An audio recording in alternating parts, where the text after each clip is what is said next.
Welcome to Yes, You Can Present at NANN Next Year webinar presented by NANN. Dr. Tiffany Moore is an assistant professor at the University of Nebraska Medical Center in Omaha, Nebraska, and is the chair of the NANN Research Committee. Dr. Moore's research focuses on the effects of chronic stress on mom and baby with the ultimate goal of creating a biopsychosocial screening tool to predict women at risk for preterm birth. Prior to receiving her PhD in 2012, she was a NICU bedside and transport nurse for over 10 years. I would now like to turn this over to Dr. Moore. Thank you, everyone, and I'm excited to do this webinar. I did a similar presentation at the 2018 NANN conference, so you may see a lot of the similar topics discussed, but if you were not able to participate in that presentation, hopefully this will provide you with some information to help you into having and submitting a successful abstract. So by moving forward, hopefully I can get this to work. All right, first of all, I want to just emphasize to really keep calm, but follow the rules. One of the biggest mistakes I think that presenters and researchers and those who submit abstracts, you tend to think of it on a general template, but it's really important to follow the instructions for the actual organization that you are presenting to. So make sure you really read through those rules and understand. So know your conference, know the priorities for the organization and the priorities for the conference. However, I do want to emphasize that NANN on their website does say that we encourage you to suggest your own ideas, present your own research findings, or share your knowledge on a topic of interest. Please keep in mind that application submissions should focus on nursing, be state-of-the-art, evidence-based, and challenge neonatal nurses at all levels of expertise. So even if the conference has a general theme and your research is outside of that theme, it is still encouraged to publish. So the other important thing is to know your type of abstract, whether it's a clinical research abstract, an evidence-based practice abstract, or educational issues. Those are the three types of abstracts that are accepted for NANN. For clinical research studies, a lot of times this has a conceptual framework with it. It is new science. It is something new that hasn't been developed or tested. It is new knowledge or really strengthening existing knowledge. It answers a research question, a hypothesis, and the IRB, or the Institutional Review Board, is mandatory. So for NANN, abstracts should be formatted for clinical research studies to include the following underlined headings: background and significance, purpose, supporting research evidence, research questions, methods, analysis, and implications for practice and research. Now, evidence-based practice projects are reviewing and critically evaluating existing research. So you're not creating new research. You're looking at existing research to justify or support the implementation of a specific practice change. And I like to think of this as not quite a QI project, but more so based on evidence. However, we do see quality improvement projects under the evidence-based practice projects. So this is where you develop, create a new practice guideline or implement a practice recommendation based on research evidence. So the outcomes of an EBP project applied to a clinical setting should be compared to what research has previously found in a controlled environment. So did you find the same results as the research study in a controlled environment found? IRB is sometimes needed and sometimes not needed. That is at the discretion and the decision of the IRB. But we need to see proof of that IRB was informed and that they made the project exempt. So either way, IRB does need to be consulted. And for this format, you should have a background of the problem, purpose of your practice change, supporting research evidence, practice change methods, results, comparison to research, and recommendations. For educational issues, these are our topics that relate to patient education, staff development, continuing education, and formal nursing education, policy issues. These are really where I really think our expert nurses who have been at the bedside and really know a certain aspect of nursing care. This is a great platform for those nurses to submit an abstract and present for NANN. So the description, so you don't need to have all the fancy headings. For the educational issues abstract, you need to have a description of the educational session that includes a statement of purpose of the session. So what do you want people to get out of it? A description of the background and importance of the topic, what will be covered, and future directions. So I like to have this slide up here. The abstracts that are chosen, it really is no complex formula. It really is just the top scores. We look at design and we look at most significant outcomes and how relevant they are to current nursing practice. So this is taken from Weinberger et al. In 2015. They have 10 rules for writing science. You want to keep it short and sweet. Keep it compact and keep it simple. So when you're writing your purpose, just make it very clear, concise, and to the point. Use present tense and avoid adjectives and adverbs. We like to embellish some of our work and say it really helped to do this, but we don't need really in there. That just takes up more words. Really stay focused, make sure it's focused throughout, and that you really have a clear beginning, middle, and end that all reflects the same purpose. So your results should match your purpose, which will match your methods. Really point out how novel it is and how important it is. Be bold with your statements, but don't be over bold and say that this proves anything when it is a small sample size. Show confidence and avoid evocative words. So from my perspective, from the eyes of the reviewers, I look at the appropriateness for the audience. So does it relate to neonatal nursing? Not necessarily only NICU, but those who take care of neonates. Completeness of the project. It is very difficult to score abstracts that are incomplete because I don't know how strong of evidence your results found. So we're really looking for complete projects. Overall quality of the problem, the purpose, the methods, results, and findings. How professional is it? Is it done correctly? Does it match? Does it make sense? We look at implications to nursing practice. Is this going to potentially affect the way nurses practice at the bedside? Does it contribute to nursing theory and knowledge? I, for one, my research doesn't necessarily directly impact nurses right at this time, but I'm adding to nursing theory and knowledge, and eventually we'll do intervention studies. Is it original, or is it something we've seen over and over and over again? And make sure it's clear, concise, and complete. So for the title, words are everything. So be specific and be concise. And if you can be creative and it works, go for it, but don't force it. Make sure your title matches what you're actually looking at. It's amazing how many times the title doesn't match. It was either a before thought or an afterthought. So do look at the title. You're not scored based on how fancy or creative your title is, but it can really be an eye catcher. Bibliography. I know this is everyone's favorite. It's my favorite.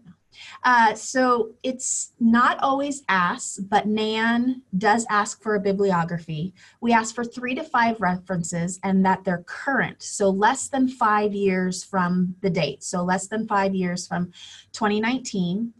And yep, I do notice. I look at that bibliography, especially if it's an area that I'm not quite as familiar with. So I want to know how recent the evidence is that you're showing me and how relevant it is. Now, if the most current articles you can find were from 2001, well, is it really relevant to today, or is there more to be seen in 2012 or 2013, 2014, 2015? So we do notice the bibliography. For the abstract text, I included in here, please do not include the title or the authors or references in the text because it takes up words. And with the authors, we need to be blinded to who we are reviewing. And since you only have 250 words, you don't want to waste those words on your title or references.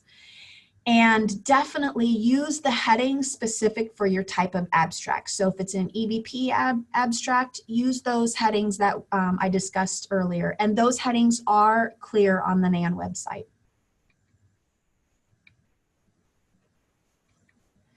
So background and significance. Know your audience. Are these experts in neonatal nursing? If so, you probably don't need to spend too much time on your background and convincing why this is important. If you're doing a general nursing conference or a general pediatric conference, you may need to add a little bit more in on your background and significance specific to neonatal nursing.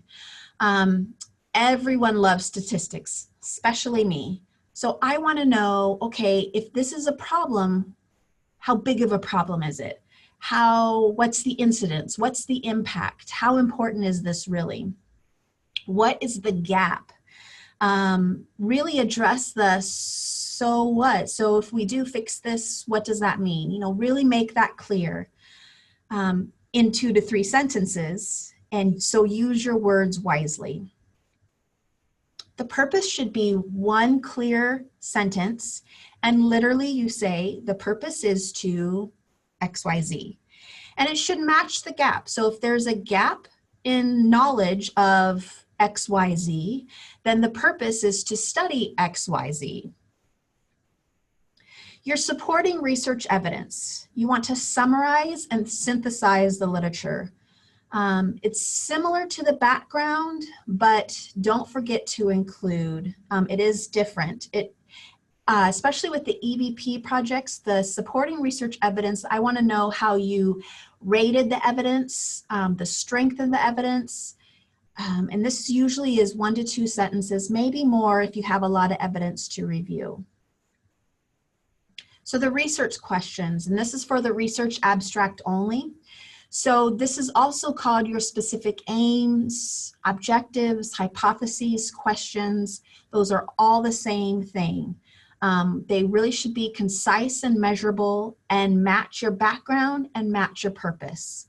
Just really the logical consistency. So we're going to study X, Y, Z, and this is how we're going to study X, Y, and Z. So for methods, you can see for the research abstract, you really want to focus on the research methods. What was the theory? What was the framework? What was the design? Who was your sample? Where was the setting? And how did you measure what you're trying to measure? And were those reliable and valid tools? Now, for some people, that sounds really scary to have to look at all those things. For me, it's everyday language. And so utilize your resources. If you know nursing faculty or researchers, they can help you with this. Or I've always offered my expertise. You can, cold call me or cold email me, and I'm happy to help. For EBP methods, we really are interested in the practice change methods. So since you're not conducting research, your methods are the model you used for the change methods, like the Iowa model, the Stelter model, I see a lot. And what did you change? Why did you change it? When did you change it? And how did you change? So we want to be very clear on exactly how you made the change and why and when and who was involved and all those types of EBP questions. So for the results, state the facts, Jack. This isn't where you interpret. This is where you really just state the statistics. Sometimes statistics aren't always appropriate, but for most of the abstracts, I would say that you see statistics. So it is important that you share the p-value, share the statistics you use, but just really state them. And the final piece, when looking at research, you want to look for implications for research and implications for nursing practice. So again, maybe not all of the research abstracts will be related to direct nursing practice, but how will it affect it in the future? Or how could it potentially affect? And for EBP, you want to compare it to research. Is this what the previous researchers found? Did it work in your unit? And any recommendations you have for implementing this or for using this new protocol, new change, new evidence-based practice. Do you have recommendations for someone else? So some of these questions are, I see a lot. So I have a good idea, but where do I even begin? That's a great question. And that's where I say, please utilize your resources. There are faculty who are experts in neonatal research, even perinatal research.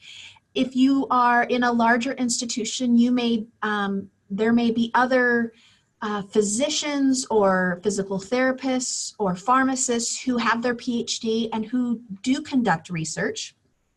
And I'm sure they would be happy to consult.